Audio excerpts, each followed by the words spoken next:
mo sa aming mga buhay. Yes, Jesus. That's what you are. Hallelujah.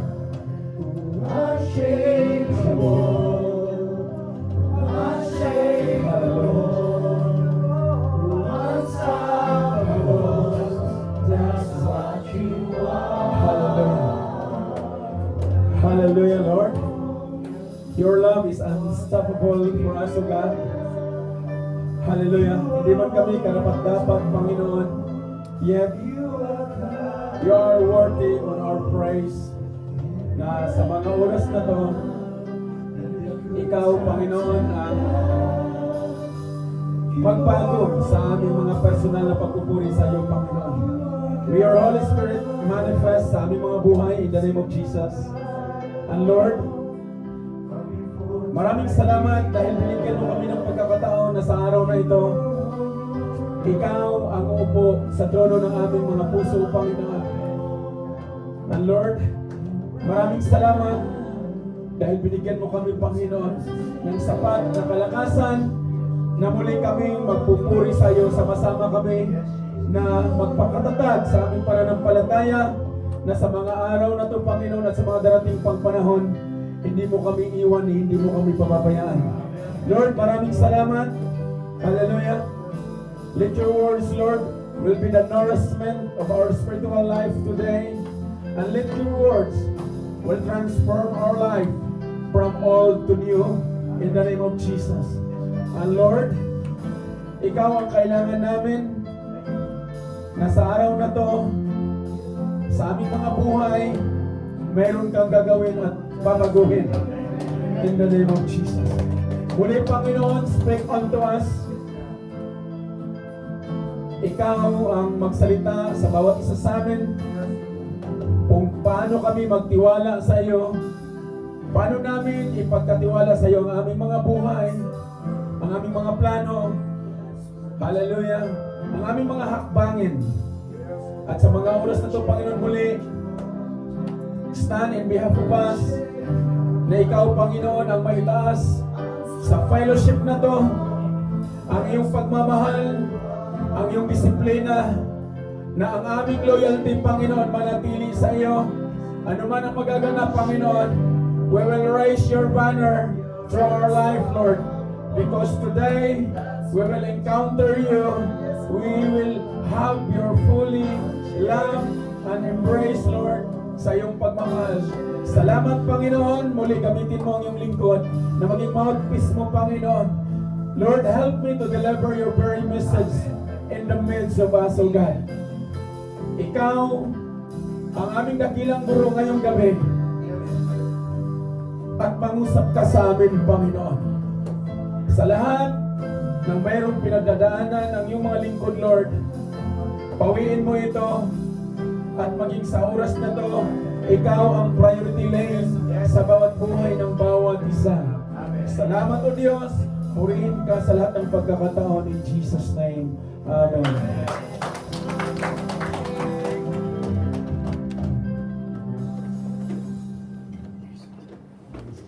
Praise the Lord.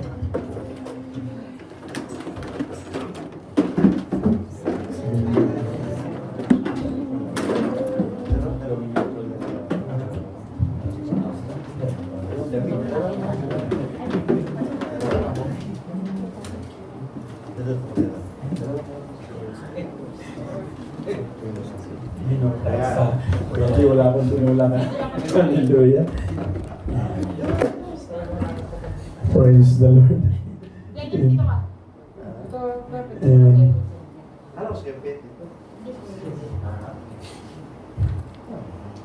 Amen. Palapakan natin ang Panginoon. Hallelujah. Praise the Lord. Magandang gabi sa bawat isa. Magandang holiday sa maraming schedule. Amen. Ngayon ang schedule natin kay Lord tayo, ha? Praise the Lord. Amen. Muli, salamat sa inyong mga buhay na kung saan naglaan kayo ng mahalagang oras na tayo'y magkasama ngayon. So, let's enjoy the fellowship. At the same time, isit aside nyo muna yung mga bagay-bagay na maaring maging balakid Amen. Loobin naman ng Lord na lahat tayo matututo. Amen. Dahil lumilipas na po ang araw, dumadagdag ng edad natin. Nawa daragdag din yung ating pananampalataya. And day to day, madaragdagan ang pananalig natin sa Panginoong Isus na meron at meron siyang babaguhin at gagawin sa bawat buhay natin. Amen? Wala na yung reasoning. Pwede bang 2026 na yung So, mahalaga po mga kapatid na sa buhay po natin, bigyan natin ng pagkakataon si Lord. So, i-welcome po natin ang bawat isa, lalo na si Gilbert. Amen? Salamat sa Panginoon, nakasama natin siya. Mga kapatiran.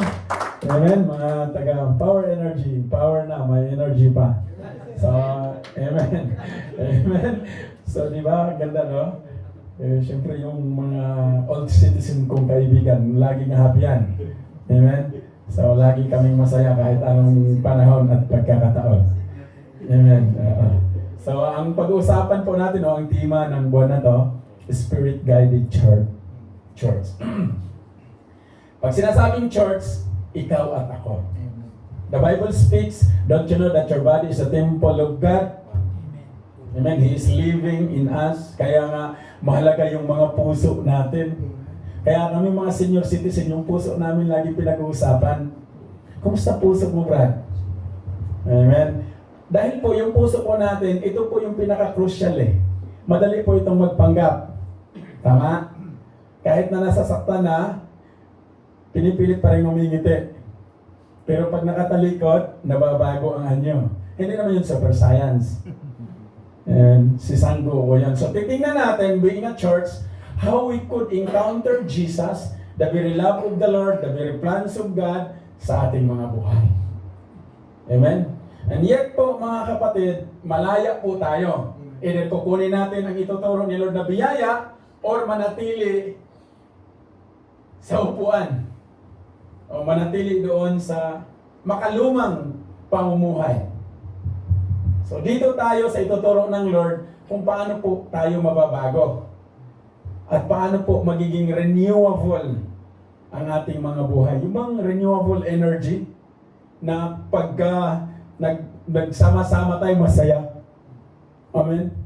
Ako yung nagagalak talaga kasi mayroon pong nangyari kanina. Naalala ko kasi po ito in Jesus' name na salamat sa inyong mga buhay, no? Maging kalakasan natin ang bawat isa. So, purihin ang Diyos. Palapakan muli natin si Lord. Amen? So, ito po yung sabi ng salita ng Diyos. Pag sinasabing Spirit-Guided Church, meaning the Bible speaks in John 16:13, Jesus said, however, when He, the Spirit of truth, has come, He will guide you into all truth. Amen? So, wala pong mga bagay away from the Word of God na magiging katotohanan. So, ang katotohanan po, walang iba kundi yung pinakasalita ng Diyos, God's breath. At yan po yung sinabi niya dyan sa John 16. Doon sa kay Apostle Paul naman, ang sabi niya sa chapter 5 verse 7, but if you are led by the Spirit, you are not under the law. Amen? Hindi ka na dos andon. So ano po yung law? Amen? Kaya mahalaga pong magbasa ng Biblia. So, maunawaan po natin, paano po ba ako magiging Holy Spirit guided church if I am yung kulang po, hindi po natin naunawaan na tinawag tayo ng Lord. Kaya mahalaga na maging lead tayo sa kanyang banal na espiritu kasi ito po yung timeline natin. There is a battle. Kaya nga, there's evil principalities on the earth. The battle is not on the flesh. But the Lord said, stand firm, sit down, amen, enjoy your moment, because the Lord will fight for you. Sino pong gusto? Amen. Amen? Praise God. Hallelujah. So ito po yung ating tema o ito yung word ni Lord sa buong buwan ng June. Kung tingnan po natin, nasa kalagitnaan na po ng 2025. The question is, mayroon po bang bago sa ating mga personal? Amen? Amen. May bago ha? Bago raw. Brad, dalo tayo sa gawain. Saka na, pagod ako eh. Bago. Alam niyo po, pag natatapos po ang taong 2025, I would encourage you na dapat pagdating ng 2026, kung loobin ng Lord, mahilinga pa po tayo, wala na po yung reasoning. Kahit 2 oras yung tulog mo, pag pag-usapan ang fellowship at salita ng Diyos na pagsasaluhan, go all the way. Huwag ho kayong mag-alala sa inyong kalusugan dahil ang kalusugan po natin, our health comes from the Lord. Kahit anong inom mo ng vitamins, speaking of fish oil, binigyan po ako ng ate na linyo na banggit ko nga kay Tita Lilian. Hindi po siya masama, but we need to put our trust to the Lord. Kasi po, ang buhay na to ay fragile. And what I believe in my heart, there is no medicine in this certain world can sustain and extend our life. Only Jesus. I'm telling you. Maybe somehow the doctor can sustain an artificial oxygen just because you have millions in pocket. Because that is their duty. Gagamitin sila ng Lord para sa mga lingkod ng Lord. But the question is, saan po natin inilagak ang ating pananalig, ang ating tiwala? Ay ito yung sinabi niya sa Proverbs chapter 3, verse 5 and 6. Trust in the Lord with all your heart and lean not on your own understanding, and in all your ways submit to Him, and He will make your paths straight. For God in heaven, Lord, we come before your presence, and Lord, may you manifest sa aming mga buhay, na mayroon kaming matutunan, mayroon kaming maiuwi na kayamanan right after tonight, na kung saan, Lord, babaguhin mo ang aming mga prinsipyo, ang mga desisyon namin, mga personal namin pamimili, at nawa ikaw ang aming pipiliin, dahil sa buhay na to, apart from you, sabi niyo nga, Lord, apart from you, we cannot do anything. But in you, Jesus, nothing is impossible. Lord, today, we do believe by faith that there is something good will happen unto us. Dahil mayroon kang maliwanag na gagawin sa bawat isa ng iyong mga anak. Thus I pray in the name of Jesus with the fellowship of the Holy Spirit. Amen. Amen. Muli, palakpakan natin si Lord. Ano po ang sabi niya dyan? So, malinaw. Yung sabi niya, sabi ni Solomon, si Solomon po, siya po yung hari ng, ang hiningi po niya yung wisdom. But the Lord said, dahil hindi mo hiningi, wisdom ang hiningi mo, ibibigay rin yung wealth. So, sa narration po, siya po yung nakapagpatayo ng third temple in preparation ni King David. Si David din ang ginamit para maihanda yung mga resources, gold, lahat ng mga kailanganin. So, pag reign ni Solomon, siya po yung ginamit ng Lord. At sa dami-dami niyang tinawidan sa pang-araw-araw, ito yung kanyang sinabi. Trust in the Lord with all your heart. So may sikreto po. Marami po sa atin na nagsasabing, nagtitiwala ako sa Panginoon pero hindi po buong puso. Tama? Meron namang nagsasabi na, hindi Brad, ang heart ko para kay Lord. Pero walang pananalig. At ang sunod na sinabi niya, lean not on your own understanding. Hindi Brad, kay Lord ito. Pero at the end of the day, nananahan tayo sa sarili nating kakayahan at kaalaman. Tama? So titingnan natin ngayon kung paano tayo tuturuan ng ating Panginoon. At ang sabi niya dyan, in all your ways, submit to Him. Tayo po, madalas, di po tayo marunong mag-submit sa Panginoon. In fact, sa personal po natin, napakahirap po natin mag-submit. Lalo na yung craving ng please natin. Kahit in-advise na tayo na hindi maganda, but still, resisting yung puso natin. So kaya titingnan natin yung mga i-highlight ni Lord sa atin ngayon. So, kilalanin niyo muna yung puso ninyo, yung puso natin. Hanggat hindi po na-stir up yan, hindi po yan malalagakan ng pinakamakapangyarihang salita ng Diyos. Hanggat hindi si Jesus ang nakaupo dyan, baliwala ang pakikinig mo sa salita ng Panginoon kung hindi mo siya nilalagak para kay Lord. So, sabi niya dyan, in all your ways, submit to Him. Meron pong nagsasabi niya, lahat ng kaparaanan to kay Lord to, but they never know how to submit. Simplihan natin ang submission dito. Nag-submit ako kay Lord. There is no question on that word. But when you submit to the Lord, mag-overflow po yan. Magkakaroon ka ng tinatawag na integridad in terms of submission. Amen? So pag nag-submit po tayo sa Panginoon, alam po natin kung paano din tayo mag-submit, saan tayo itinalaga ng Panginoon. Submission, it is not a position, but it is yung pagpakumbaba sa ating Panginoon. Many individuals, or kasama tayo, we always say in this way, I submit to the Lord, but in our heart, hindi po talaga tayo nag-submit.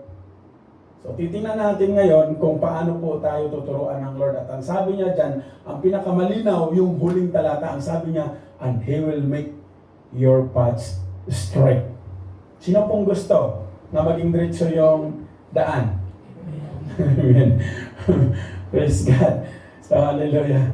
So, ito po yung pag-usapan natin, trusting God's guidance sa ating mga buhay. Paano po tayo magtiwala sa ating Panginoon na kung saan nagbigay na siya ng mga pauna sa bawat isa sa atin. Hindi lang basta restriction, but a discipline. So, ang pananampalataya na walang disiplina, hindi po pananampalataya ang tawag dyan. Okay? Mahalaga na maunawaan natin when we fully obey the Lord, when we fully submit to the Lord, when we give our hearts to God, there is called guidance from His Word. Kaya mahalaga ito mga kapatid. Life is full of worries. Totoo po yan. Ang buhay po ng tao, hindi po tayo. Punong-puno po ng worry, punong-puno po ng reservasyon. Saan ka dyan, kapatid? Sino ang kasama mo ngayon? Si Aling Worry o si Mang Worry? Si reservasyon o si reservasyon? But as a church, we have the assurance that God is sovereign and a powerful God. Yes and amen. Alam natin. But at the end of the day, we choose to worry. We choose to reserve. Maraming reservasyon yung puso. Kaya no wonder bakit ang buhay ay ganun na lang. Kung gusto natin ng totoong pagbabago, we need to give our worries to God. We need to trust the Lord all our reservations. Ang mundo, lagi may spare parts. Kaya maraming individual, ang daming spare parts sa puso. Hanggang dyan ko lang ko ha. Pag tumawid ka, marami na tayo. Kaya mahalaga na ma-identify natin sa ating mga buhay, do I really reserve something na away from Lord, away from you, O Lord? Na kung tututusin, napaka-makapangyarihan mong Diyos. Sa araw na to, mga kapatid, ipapaunawa ng Lord sa atin, paano po tayo magtiwala sa Kanya? Paano po natin ibigay o paano natin pagkatiwalaan si Lord ng buong puso? Na matuto tayo na hindi mananahan sa ating sariling kaunawaan, bagkus we must submit. Isubmit po natin ang ating buhay. Tanggalin po natin yung reservasyon. The moment po na marami tayong reservasyon and worries, hirap po tayong isubmit kay Lord yung ating buhay. Ang hirap isubmit sa kongregasyon. Ang hirap isubmit sa salita ng Diyos. Kaya maraming zombie na Kristiyano. Pero hindi po tayo na, hindi po kayo yun. Kasi magkasama pa po tayo. Why I call them zombie? Because they never give their life to God. They never submit their life to the Lord. Kaya, ang pagiging Kristiyano, titulo. Title na lang, Kristiyano kami, Brad. Ito nga yung grupo namin eh. take note. Their salvation no one else but in the name of the Lord. Okay, lilinawin natin na there is no any other name sent to us to be saved but only the name of Jesus. Kaya mahalaga po na maintindihan at maunawaan natin saan tayo nakatayo. Sabi niya dyan, but what does this look like in your daily lives? How can you trust God's guidance when everything around seems uncertain? Yung bang tipong ang daming sitwasyon? Bakit ganun, Lord? Nagsumikap naman ako ha. Inspired ako ngayon, Lord, but still, Satan is knocking. Kaya ang trabaho ni Satan, anong trabaho po niya? Steal, kill, and destroy. Kaya kung ayaw ninyong manakawan, ayaw ninyong masiraan, sino po ang, ano po sikreto? Dapat kasama natin si Lord. Kasi po si Satan, roaring like lion siya. But there is only one Lion of Judah, that is Jesus. So ang ginagawa po ni Satan sa mga buhay natin, he is roaring like the lion. So napakadikit sa katotohanan ang kanyang deception sa mga buhay ng mga lingkod ng Lord. Kaya magbantay tayo. Amen? So bantayan natin. We'll travel today how importance of trusting God's guidance and how it can be or paano siya mag-impact sa ating mga buhay ngayon sa pang-araw-araw. Bakit po? Dahil the moment po na magtiwala tayo sa Panginoon, meron po yung pagbabago. Amen? Hindi ka na madaling mag-react. Kung dati nakabraso ka na, ngayon nakangiti ka na. Ano to, Brad? Kung dati pag nakarinig ka ng konti, imamaritis mo rin sa kabila, dagdagan mo pa. Tayo pa naman may ugali tayo. Magandang balita, bawasan. Masamang balita, daragdagan. Ang tawag po nun sa mundo, lason. Okay? Kaya mahalaga na kailangan po na tayo, kilala po natin sarili natin. Kasi ito si David. Si David, inawit niya to. Search me, God, and know my heart. Hindi po kailangan natin na ibang tao mag-search sa atin. Oh, Brad, may search warrant ka ha? Yung puso mo raw, maraming marites. Hallelujah. Ang sabi ni David, inawit niya po rin ang Panginoon. Sabi, search me, God. Know my heart. Know my heart. Kaya marami po sa atin, hindi natin kilala si Haring Puso. Pag napuno ng emosyon, napuno ng sama ng loob, hindi mo na makausap kahit pagbanggaan. Barang-barang niya, bro. Di ba? So, tingnan natin, tingnan mo si Haring David, kahit nasa mga sitwasyon, ang sabi niya, know my heart, Lord. Trust me. And know my anxious thoughts. Kung lahat po tayong nandito, kagaya kay Haring David, I'm telling you today, we are all in victory in this life. Whatever comes, dahil na kay Lord ka, at kilala mo o kilala natin ang ating Panginoon, we give our heart to Him. Mananagumpay at mananagunggal ka, kapatid. Mararanasan natin ang biyaya ng buhay.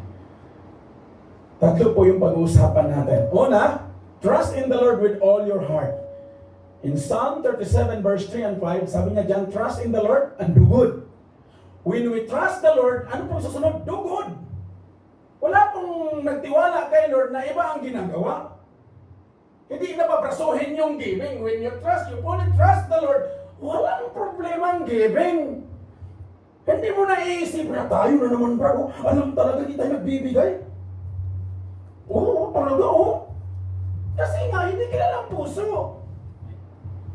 We need to know. Alamin natin yung anxious natin. Kaya dwell in the land and enjoy safe pastures. Delight yourself in the Lord, and He will give you the desires of your heart. Sino pong gusto? Amen. Saya, di ba? Palapakan natin si Lord. Trusting God with all our hearts means surrendering our lives to Him and acknowledging His sovereignty sa ating mga buhay. The moment we acknowledge that the Lord is our powerful God, hindi po mahirap mag-submit. Hindi po mahirap ang sumunod. Dahil tinawag po tayong tupa. Hindi po tayo tinawag na kambing. Ang kambing po kasi, ang hirap pasunurin yan. Suwag ng suwag yan. Kaya, nilinawin natin, sabi ng Lord, when the time comes, yung mga kambing, sa kaliwa yon, yung kawad sa kanan. Pero bakit inalaw ni Lord na ito magsama? Just because, sabi ng Lord, kung sino yung mga pagtis hanggang huli, yun yung sa Kanya. Now, take note, saan po tayo nakatayo? Tingnan natin, paano po si Lord nagtuturo sa bawat isa sa atin. In 2 Corinthians chapter 4, verse 18, so we need to fix our eyes not on what is sin, but on what is unseen. Alam niyo po, the moment na nakatutok o nakapix ang mata natin sa nakikita natin, ang hirap sumunod. Ang hirap lumakad in Jesus' name. Bakit? Nakapix na lang yung mata natin doon sa mga... Kaya nga ang sabi niya, but what is unseen? For what is seen is temporary, but what is unseen is eternal. Amen? Ganyan po pinaliwanag ni Apostle Paul kung paano po tayo magtiwala sa Panginoon. The moment po na magtiwala tayo sa Panginoon, hindi ka nakatutok sa literal. Nakatutok ka sa maraming gagawin at plano ng Diyos. Tuloy po tayo. This means putting our complete faith and trust in God. It's about genuine surrendering. Pag genuine po ang pagbigay o pagsuko natin sa Panginoon, our lives to Him, and acknowledging and led by His Spirit, kapatid, mayaman ka. Kaya mahalaga yung genuineness. Marami po sa kasalukuyan, peke. Puri ng Panginoon. Madaling gawa ng peke. Minsan tayo po, hindi natin namalayan, ginagaya natin yung fake. But we are genuine by the Lord. Kailangan sulitin natin. Ibigay po natin yung para kay Lord. Kaya nga praying na yung mga buhay po natin, yung bawat isa na narito, matututo po tayo magtiwala sa Panginoon. Amen? Heart was the center of you and me. Yung puso po natin. It was the set of our emotions, attitude, and desire. Hanggat hindi po natin ibinigay kay Lord yung pinakasentro natin, which is ang ating puso, there is chaos. There is imbalance. Kaya mahalaga ito mga kapatid. From there also comes out anything that defiles a man. Yung puso natin. In Matthew chapter 5 verse 11 and 18, what goes into someone's mouth does not defile them, but what comes out of their mouth, that is what defiles them. Kaya nga pinag-iingat tayo na pag hindi maganda, huwag nang bitawan. Amen? Maigi pang bitawan natin ang memory verse natin. Hirap mong memory verse. In Jesus' name. Ang mga warriors ni Lord, kaakibat dyan ang memory verse. Then they use the name of the Lord, but not in vain. But use it as a weapon. Amen? Kaya, sabi niya dyan sa verse 18, but the things that comes out of a person's mouth come from the heart, and this defile them. Kaya kung punong-puno ang puso natin sa mga negatibo, negatibo din ang lalabas niyan.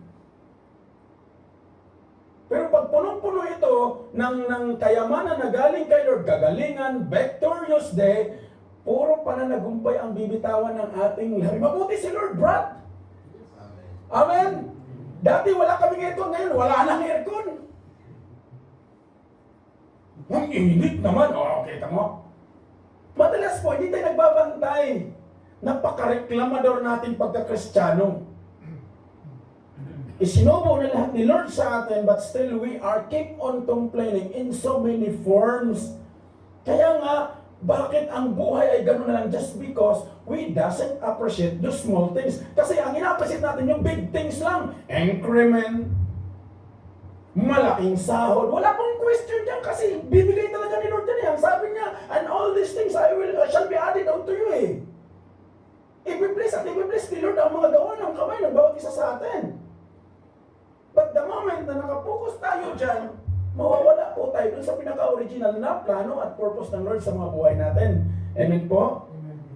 Dahil po yung mga yan, magagamit yan sa kingdom ni Lord.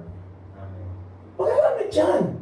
Because our God, ang korte po ng Diyos na pinag-uusapan natin, He is a blessing God. Siya po yung worker miracle. Kaya niyang gumawa ng blessing even you are in the wilderness in your life.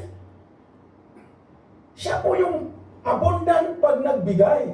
But somehow, there is situation in life na ibinigay na ni Lord yung blessing, it turns into curse. Bakit? Hindi naman tayo po sa gawain. Natututo ka na magsinungaling.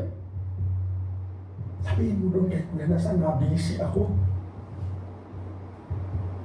Pero natagpuan mo, nakapila doon sa Indias.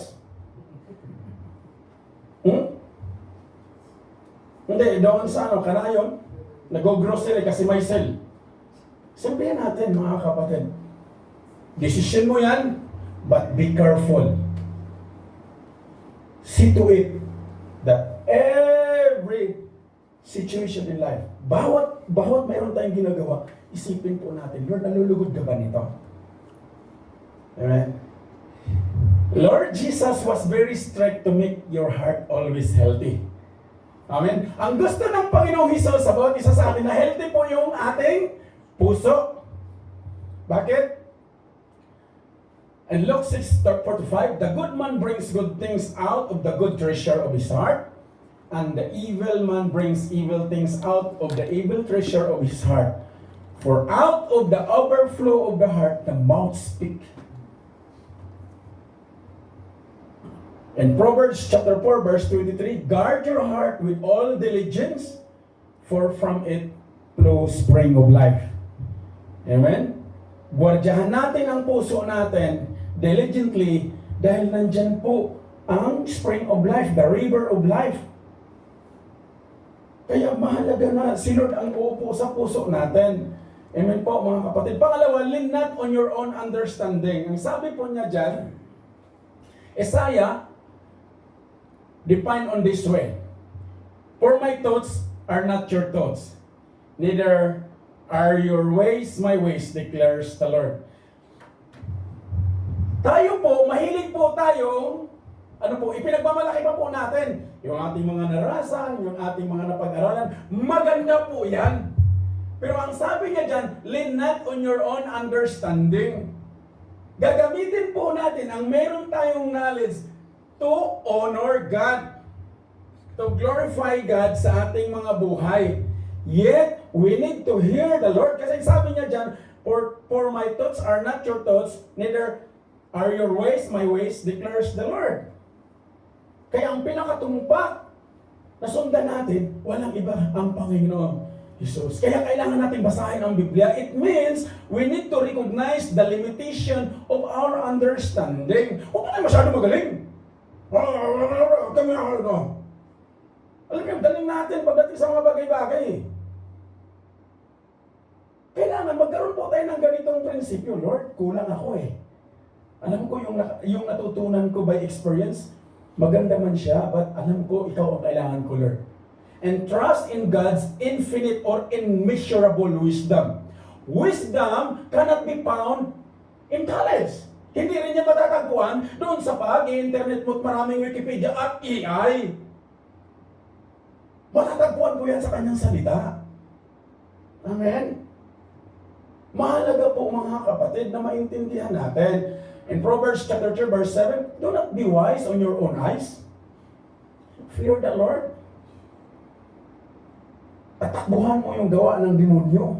Hindi yung gagano'n ka pa ang lakas ni Brad, Kristiyano to, ha? Wala tayong kakayahan. Apart from the Lord, di natin kaya. Kaya nga, the battles belongs to the Lord, eh. Amen? Kaya remain still. Just worship God. Sigaw ka lang, my Savior. Amen? Hallelujah. Madalas po tayo, ganun-ganun po tayo ba? Alam niyo po, si Lord po ang haharap po sa lahat ng battle natin. Ang gagawin po natin, we need to lean onto Him. Amen? Palapakan po natin si Lord. Hallelujah. He warns us against relying solely on our own understanding and abilities. Pinapaalalahanan tayo ng Panginoon na mahalaga po ito mga kapatid, na yung ating kaunawaan at yung ating mga abilidad, putol po yan. Kulang yan. Ang kailangan po natin, walang iba kundi ang ating Panginoong Hesus. Then nandyan po ang buhay. Sabi nga ni Peter nung sinabi ng Panginoon, umalis na yung 70 na disciples, kayo 12, alis din kayo ba? Sabi ni Peter, we have nowhere to go. Nasa iyo yung salita na nagbibigay ng buhay. Tayo po, pag nasaktan at sumama ang loob, hanap ng ibang panambahan.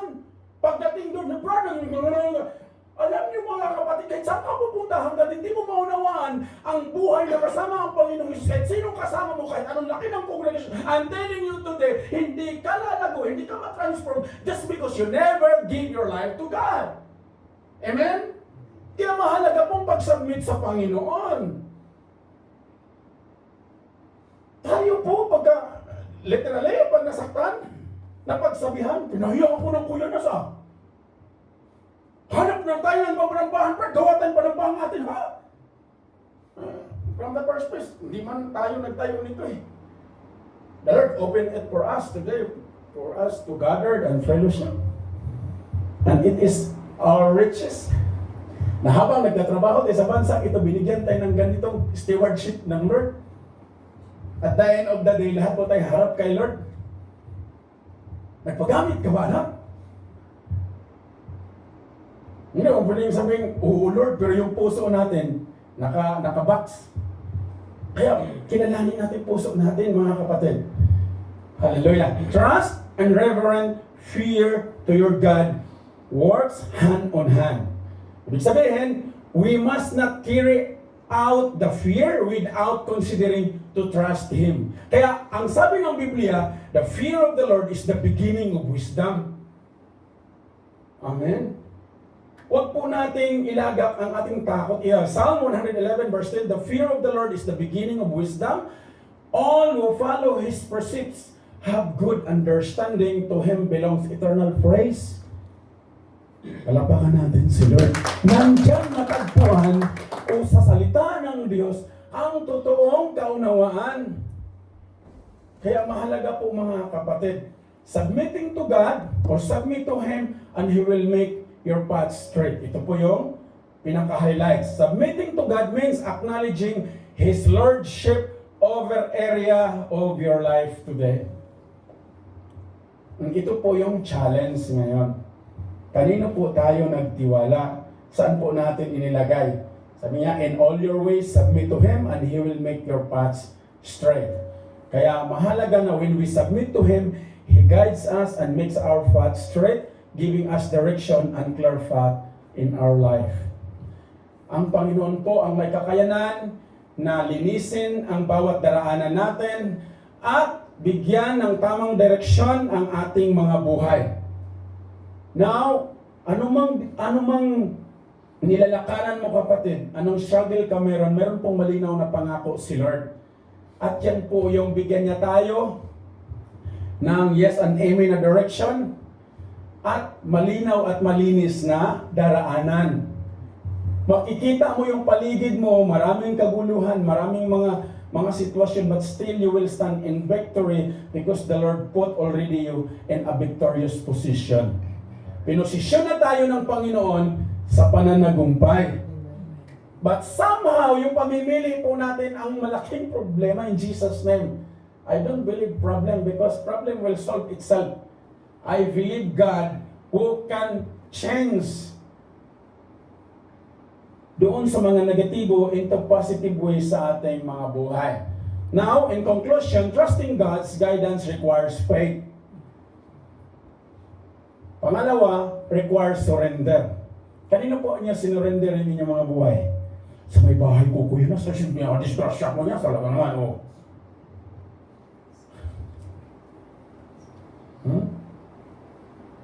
Kanina po natin binigay yung obedience natin.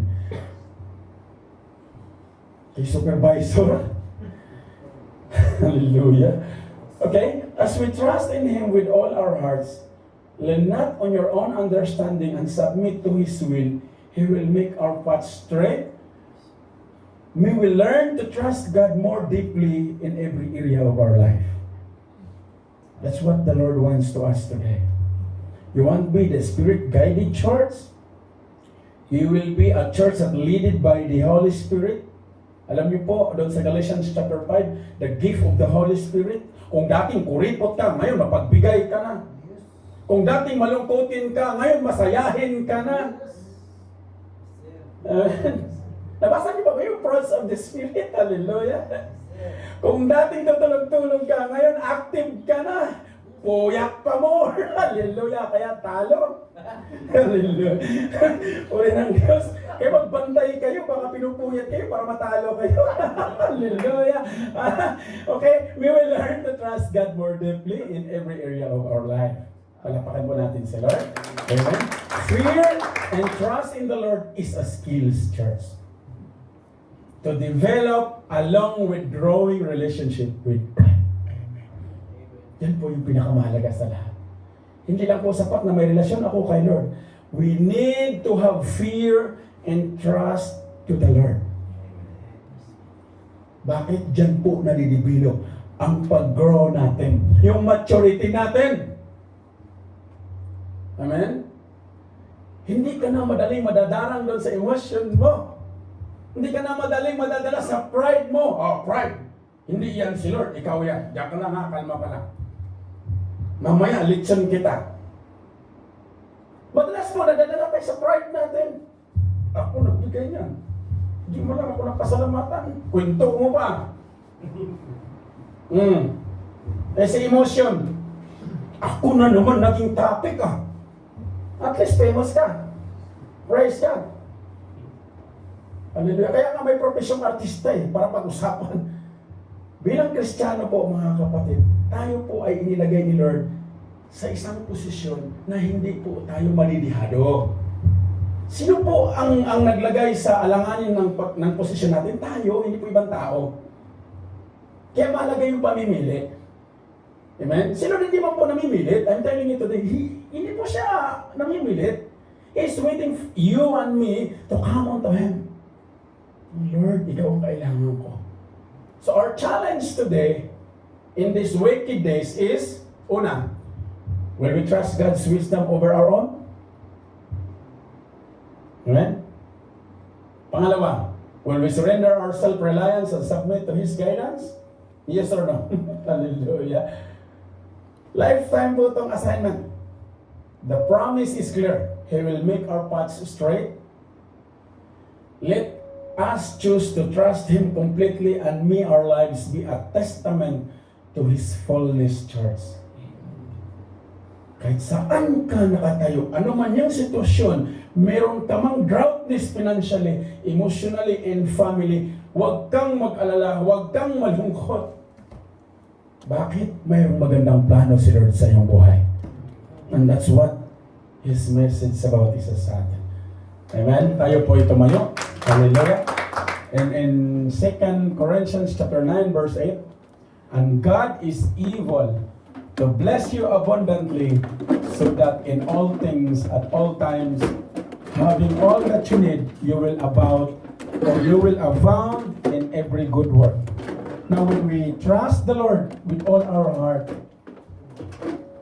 and do not lean in our own understanding, church, and the moment in all our ways we acknowledge Him, He will make straight our paths.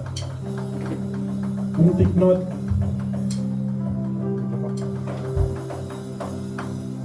when we trust God, when we rely on the very God we have, like Solomon, ang sabi po niya sa verse 8, it will be healing to your flesh. and refreshment to your bones.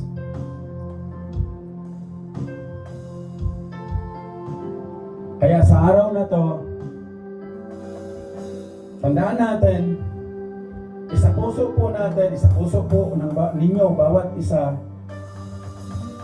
when we honor God, when we trust the Lord with all our heart, meron po siyang pangako. There will be healing to our flesh. Hindi ka man na-deliver sa flesh mo, marami kang inaaring karamdaman, kapatid, inaangkin mo pa, binabakuran mo pa, nilalagyan mo pa ng lapida. Ngayong gabi, bitawan mo, ipagkatiwala mo sa Panginoon. Because that's what the Lord said. When we fully trust the Lord, there is healing in our flesh. At hindi lang yon, mga kapatid. There is refreshment to our bones. It means to say, when we fully trust the Lord,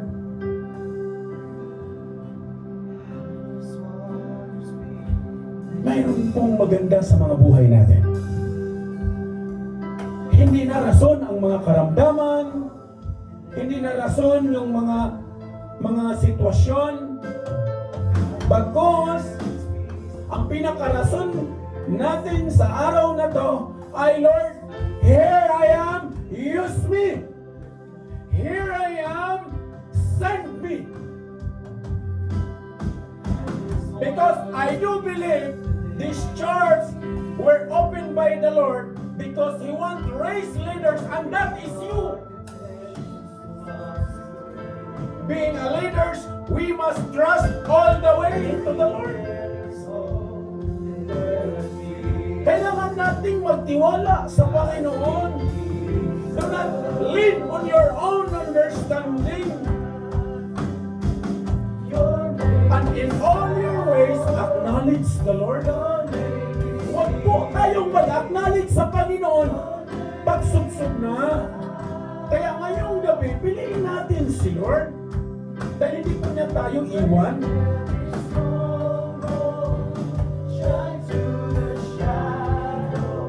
I remember the story of Peter, na kung saan inutusan sila ng Lord, yung 12 disciples na sumakay sa bangka at tumawid. At at the middle, sa kanilang paglalayag, nagkaroon po ng storm. At worried sila sa kanilang mga buhay at sa mga bangka o sa bangka na kanilang sinakyan sa kanilang buhay. Tayo po, marami tayong bangka. Yung bangka natin ng ating hanap buhay, bangka na sinakyan ng ating pamilya, kaya worried tayo. Paano na lang? Maraming tanong.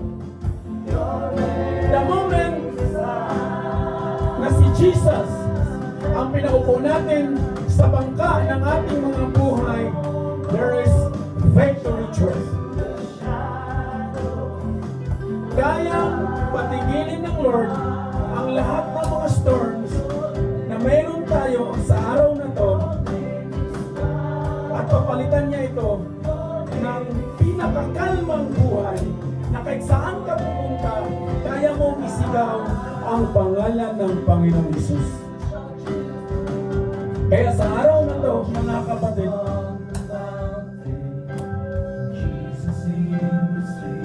choose to whom you trust. You are free to trust your salary. You are free to trust your own effort. That is your choice. But I'm telling you today, when you fully trust the Lord, life is determined into victory. Kaya, praying na ang kongregasyon na to matututong magtiwala sa Panginoon, matututong ipagkatiwala sa Diyos ang bawat puso, bawat mga plano, nang sa gayon maranasan ang pananagumpay. Kaya sama-sama tayong magpasalamat sa Panginoon na natagpuan tayo sa ganitong katayuan na nagpupuri sa Kanya. Be inspired. we have the Spirit of God, there is victory, mga kapatid. Kaya sa mga oras na to, sabi nga ni Solomon, blessed is the one who finds wisdom and the one who gets understanding. Dahil dyan po, tayo po ay binibigyan ng pagkakataon ng Panginoon. I'm praying today na may mabago din sa ating mga personal na buhay. Amen? Palapakan natin muli ang Panginoon. Hallelujah. Hallelujah. Apostle Paul said in 2 Corinthians chapter 13 verse 5, examine your ways, church. Examine yourself if you are really in faith. Check if you are not failed to the test. Mahirap pong magpanggap, mga kapatid. Maging totoo po tayo. Unang-una sa ating mga sarili. Ano man yung naghihinder sa puso mo, kaya hirap ka sa paglakad at sa paglilingkod, sa pagbibigay ng loyalty mo sa Panginoon, yan yung area na kailangan mong ibigay sa Diyos. And the Lord is waiting right now. Gusto ng Panginoong Isus yung totoong ikaw. Gusto niya yung genuineness ng iyong pagbigay o pagsuko. Na Lord, here I am. Lord, purify my heart and send me. Kaya David declared in this way, I have hidden your word into my heart as treasure. Ngayong gabi, I would encourage you, church, when you claim that your spirit-guided church, wala kang ibang deklarasyon. Ang pinakakayamanan na meron ka sa iyong puso ngayong gabi, walang iba kundi ang salita ng Diyos.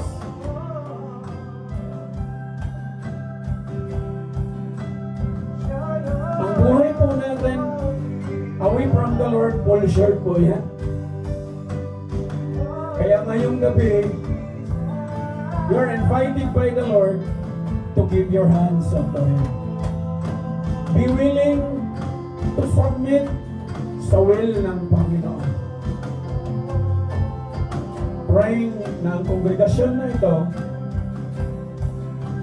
maging genuine ang pagsuko sa Panginoon at paglilingkod. Hindi napipilitan, hindi nababraso, because the fruit of the Holy Spirit will overflow in this congregation in Jesus' name. Father God in heaven, Lord, you are our Yeshua, our El Shaddai, our El Elyon, Lord, our Yahweh, our Emmanuel.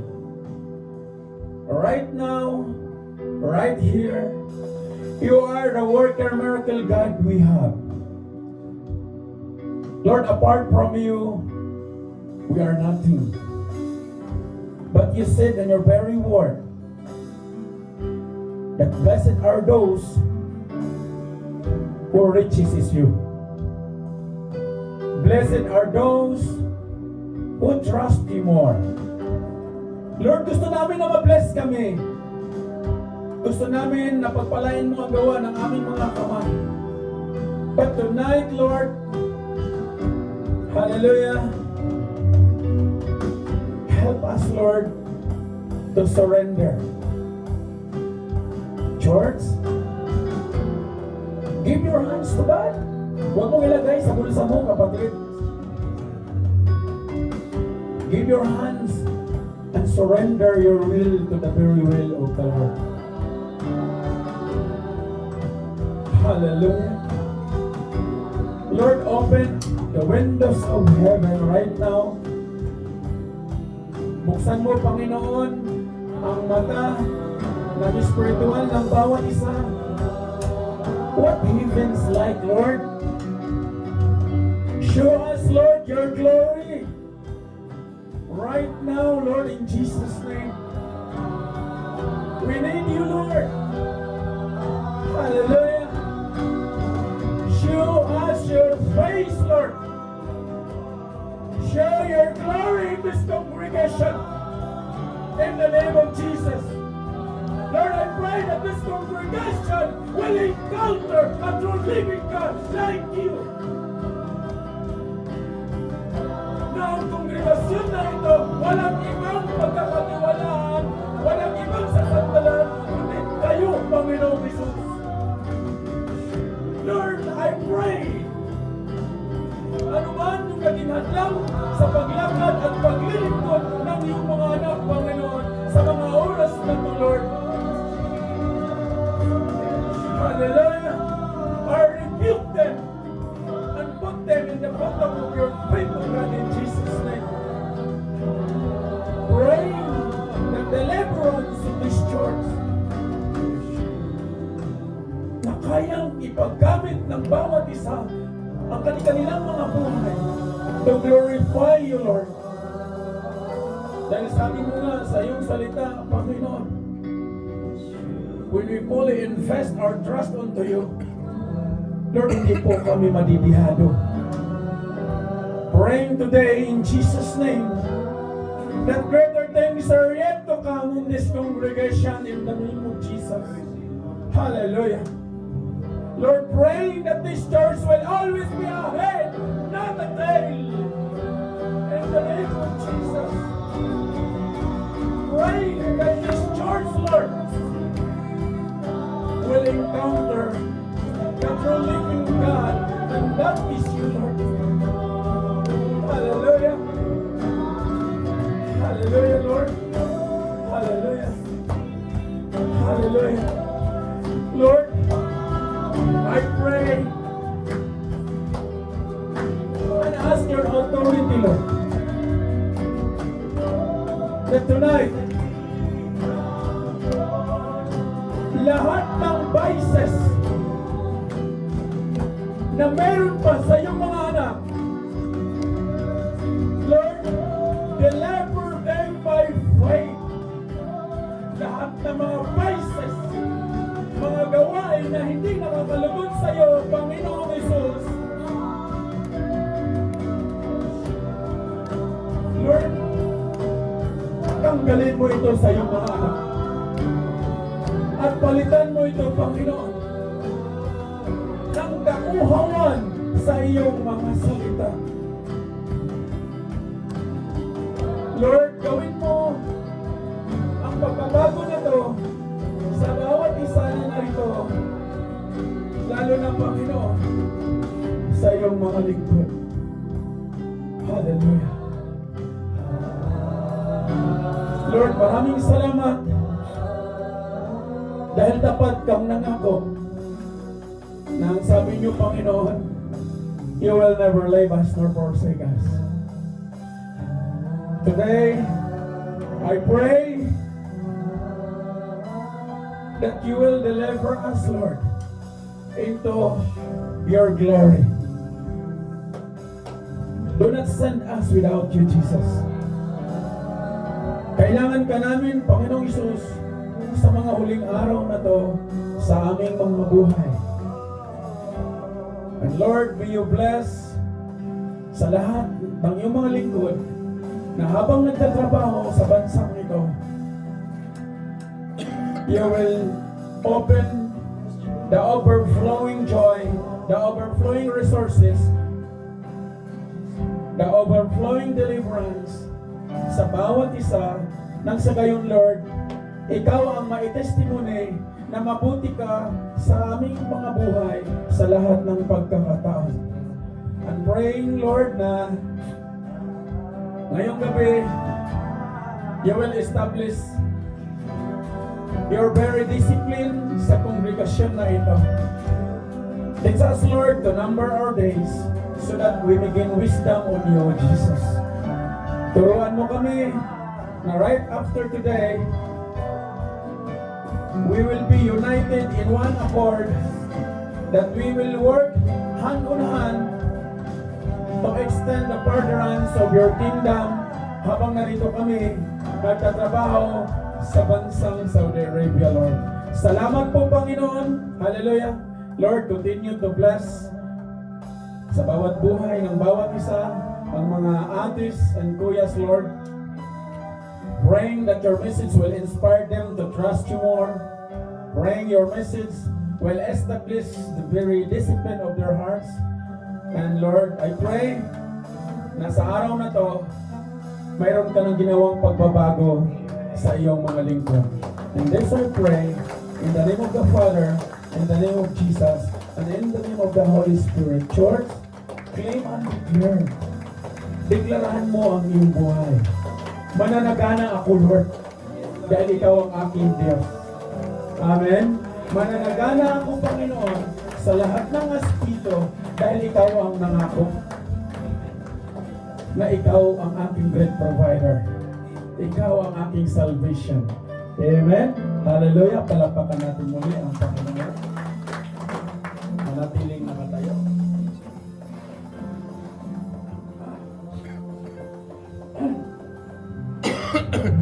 Hallelujah.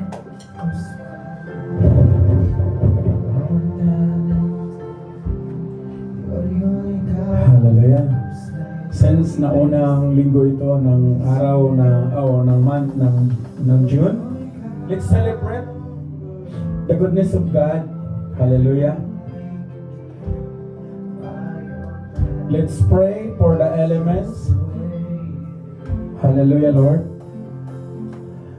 Father God in heaven, in the name of Jesus, we give thanks unto you, Lord, sa mga elements na to na sa aming harapan, ang tinapay na sumisimbolo ng iyong katawan na nabayumay sa cross.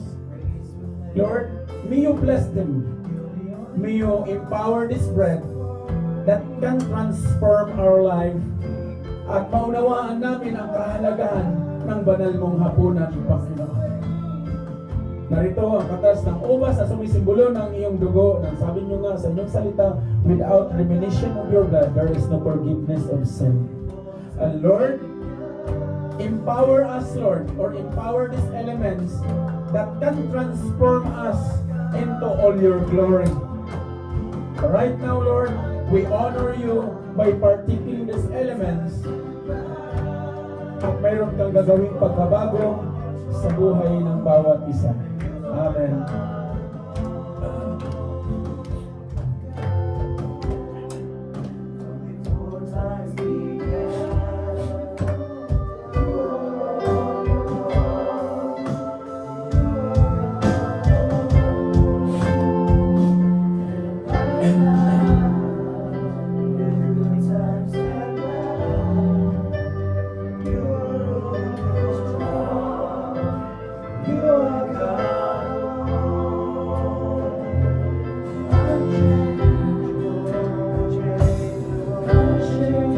Hallelujah.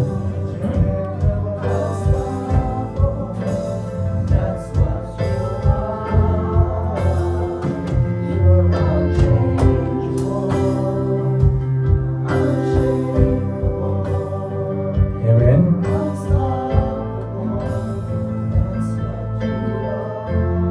Gagawin po natin ito hindi dahil ritual, but yet gagawin natin ito bilang pag-alala sa ginawa ng Panginoong Hesus doon sa cross. Hindi lang po ito na-bound sa ganitong oras at ganitong pagkakataon, mga kapatid.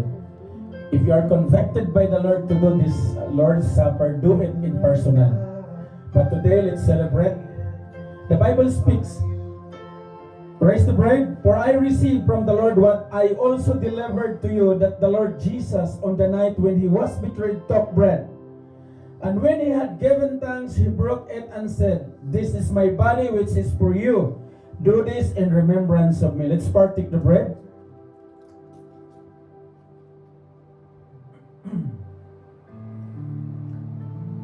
Amen. Raise the cup up. The cup. In the same way, also he took the cup after supper, saying, "This cup is the new covenant in my blood. Do this as often as you drink it, in remembrance of me." Let's partake it. Amen. For as often as you eat this bread and drink the cup, you proclaim the Lord's death until He comes. Palakpakan po natin ang Panginoon. Amen. Hallelujah.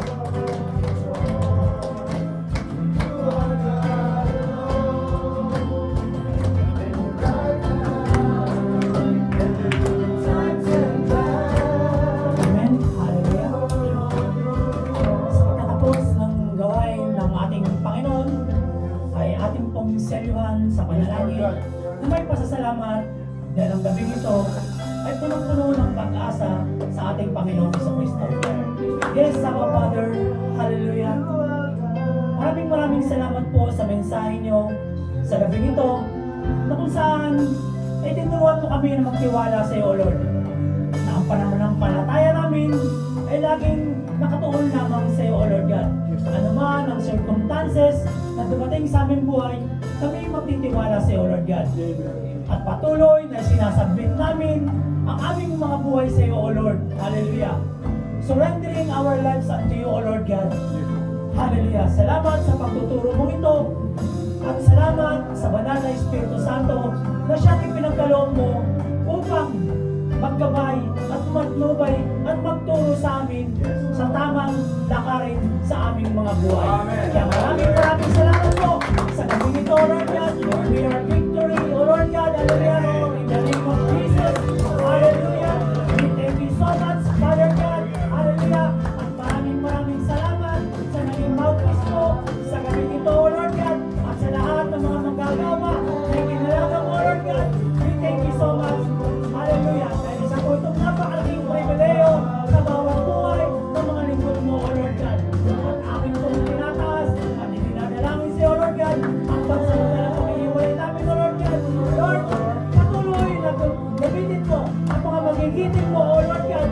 Hallelujah, na manggagawa ang transport ministry, O Lord God, na kung saan, O Lord God, hallelujah, ay ginagamit mo sa bawat kaluluwa, O Lord God. Hallelujah, na dinala mo sa iyong karasahan, kung paano mo siya iningatan, O Lord God. Ngayon din po, O Lord God, ang pag-iingat na igawad mo, O Lord God. Hallelujah, sa mga kapatid ko nito, Lord God.